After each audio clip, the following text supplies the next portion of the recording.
So आनंदी, माझा पुढचा प्रश्न तुला हा आहे की आपल्या प्लेसमेंटचा जो इंटरव्ह्यू झाला त्या इंटरव्ह्यूबद्दल थोडंसं सांगशील. ओके.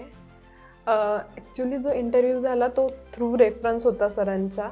आणि जे भरत सर आमचा इंटरव्ह्यू घेणार होते ते इथे काही दिवस येऊन काम करत होते. त्यांनीही आम्हाला ट्रेनिंग प्रोव्हाइड केलं होतं SQLचं. तर आपण काम करताना कधी पण कुठे पण काम करताना मला असं वाटतं की आपण प्रेझेन्स ऑफ माइंडने राहिलं पाहिजे किंवा आपण आपलं 100% दिलं पाहिजे. इंटरव्ह्यू हा गेल्याच्या नंतर ड्राईव्हला 8 दिवस आधी आम्हाला सांगितलं होतं की तुमचा इंटरव्ह्यू होणार आहे आणि तुम्ही प्रिपेअर राहा. तर त्यानुसार आम्ही प्रिपेअर करत होतो. इंटरव्ह्यू झाला, त्याच्यामध्ये आतमध्ये आपल्या रिझ्यूमवर काही क्वेश्चन्स विचारले. त्याच्यानंतर नॉलेज बेस काही नॉर्मल जो इंटरव्ह्यू होतो तसे क्वेश्चन्स विचारले. काहीचे आन्सर देता आले, काहीचे नाही आले. पण नेक्स्ट डे आम्हाला कळालं की सिलेक्शन झालेलं आहे.